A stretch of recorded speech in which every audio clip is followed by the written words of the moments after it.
இன்னைக்கு சூப்பரான ஒரு மீன் குழம்பு பண்ண போகிறேன். இது குக் வித் கோமாளியில் விசித்ரா பண்ண ரெசிபி. இந்த டேஸ்டியான காசிமேடு மீன் குழம்பு எப்படி செய்கிறதுன்னு இந்த வீடியோவில் பார்க்கலாம். மீன் குழம்பு பண்ணுறதுக்காக ஒரு மண் சட்டி எடுத்திருக்கேன். எப்போதுமே மண் சட்டியில் மீன் குழம்பு பண்ணாலே டேஸ்ட் சூப்பராக இருக்கும். இதில் கொஞ்சம் நல்லெண்ணெய் சூடு பண்ண வச்சுருக்கேன். எண்ணெய் சூடானதும் கடுகு போடலாம். கடுகு வெடிச்சதும் கொஞ்சம் கருவேப்பிலை ஆட் பண்ணிக்கோங்க. இதில் 10 சின்ன வெங்காயம் 10 பல் பூண்டு சேர்த்து லைட்டாக கொஞ்ச நேரம் வதக்கலாம். ஒரு மிக்ஸி ஜாரில் ஒரு பெரிய வெங்காயம் எடுத்திருக்கேன். இது ரொம்ப அரைக்க வேண்டாம், லைட்டாக ஒரு அடி அடித்தாலே போதும். சின்ன வெங்காயம் பூண்டு வதங்கி சாஃப்டானதும் நம்ம அரைச்ச பெரிய வெங்காயம் சேர்த்து வதக்கலாம். நம்ம சேனலில் இதுக்கு முன்னாடி நிறைய fish recipe, non veg recipe, cook with கோமாளியோட ரெசிபிஸ் எல்லாம் பண்ணியிருக்கேன். நீங்கள் இன்னும் அந்த வீடியோஸ் எல்லாம் பார்க்கலைன்னா அதோட லிங்க் கீழே டிஸ்கிரிப்ஷனில் இருக்குது. மறக்காமல் அந்த ரெசிபிஸும் போய் பாருங்கள். வெங்காயம் வதங்கி சாஃப்டானதும் இதில் 1/2 டீஸ்பூன் இஞ்சி பூண்டு பேஸ்ட், 4 பச்சை மிளகாயும் சேர்த்து வதக்கிக்கோங்க. பச்சை மிளகாய் உங்கள் காரத்துக்கு ஏற்ப ஆட் பண்ணலாம்.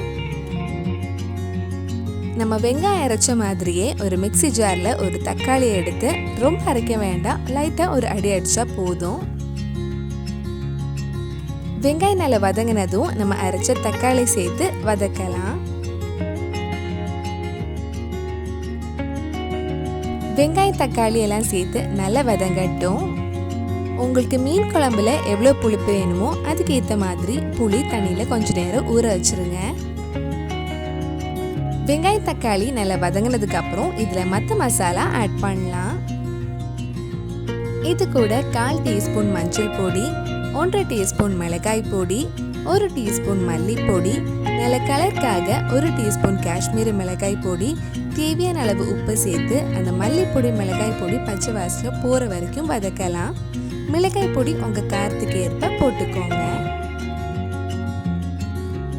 மிளகாய் பொடி மல்லிப்பொடி பச்சை வாசனை போனதுக்கப்புறம் நம்ம ஊற வச்சுருந்த புளி தண்ணி கரைச்சி இதில் ஊற்றலாம்.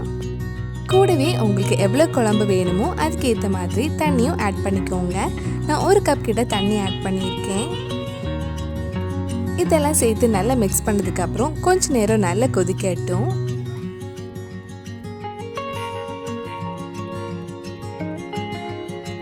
இந்த மாதிரி குழம்பு நல்லா கொதிச்சதுக்கப்புறம் நம்ம மீன் போட்டு வேக வைக்கலாம். டேஸ்ட் பார்த்துட்டு தேவைப்பட்டால் கொஞ்சம் உப்பு ஆட் பண்ணிக்கோங்க.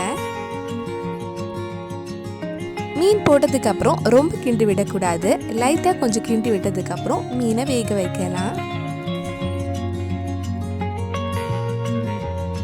இப்போ மீன் குழம்பு நல்லா கொதிச்சு மீன் நல்லா வெந்திருக்கு, வாசனையும் சூப்பராக இருக்கு.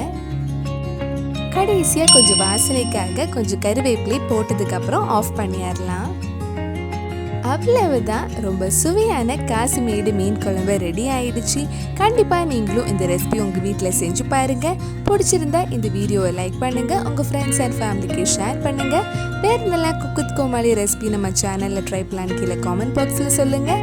நீங்கள் இன்னும் என்னோட சேனலை சப்ஸ்கிரைப் பண்ணலைன்னா மறக்காமல் சேனலையும் சப்ஸ்கிரைப் பண்ணுங்கள். கூடவே அந்த பெல் ஐக்கனை ப்ரெஸ் பண்ணால் நான் புது வீடியோ போட்ட உடனே உங்கள் ஃபோனுக்கு நோட்டிஃபிகேஷன் வந்துடும்.